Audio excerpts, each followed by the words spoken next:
Hello friends, welcome back to my channel Only Bio. Presenting up the important points from the chapter circulation from 101 to 120, definitely helpful for you for all kind of competitive exams.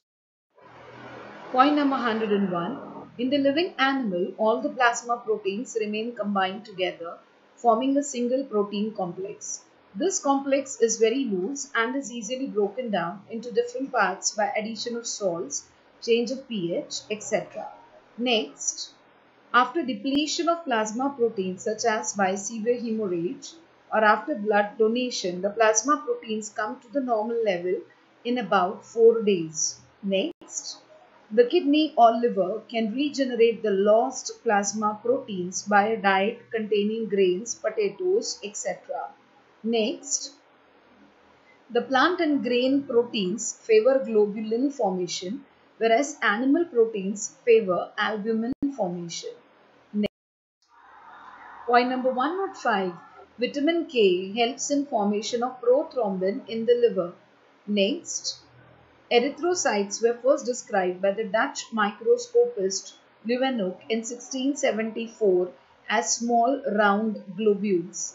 Next, in infants the number of erythrocytes is 6 to 7 million and in the fetus it's around 7.8 millions. Next, at high altitudes during exercise, high external temperature, injection of adrenaline, in excitement, the RBC count increases temporarily. Next, for counting the number of RBC, hemocytometer is used. Point number 110. The condition in which RBC number increases much above the normal level is termed as polycythemia. Next, the RBCs contain carbonic anhydrase enzyme which catalyzes the reaction between carbon dioxide and water and helps in transport of carbon dioxide from tissues to the lungs.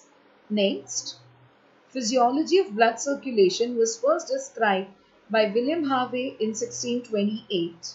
The proof on blood circulation was demonstrated on a dissected living snake. Next, Harvey published his work in his book De Motu Cordis. According to him, there are two types of blood circulation of vertebrates.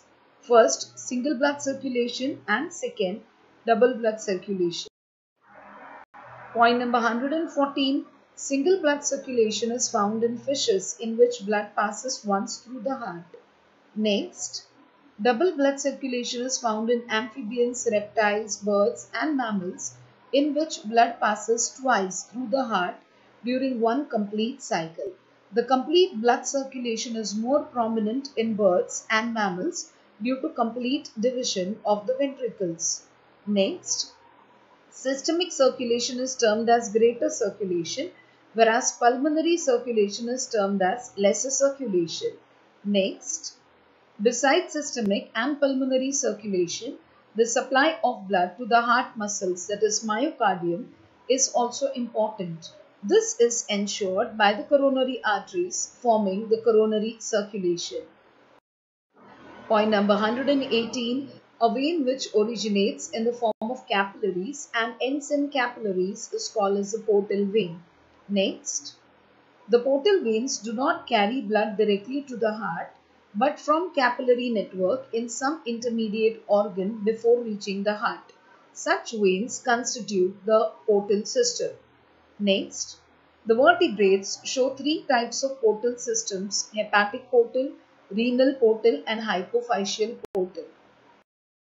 Friends, there are many more important points from different chapters. In order to brush up, revise up the chapters, or maybe even build your fundas. So stay tuned and do check with the playlist for the other chapters as well. Thank you for being with me.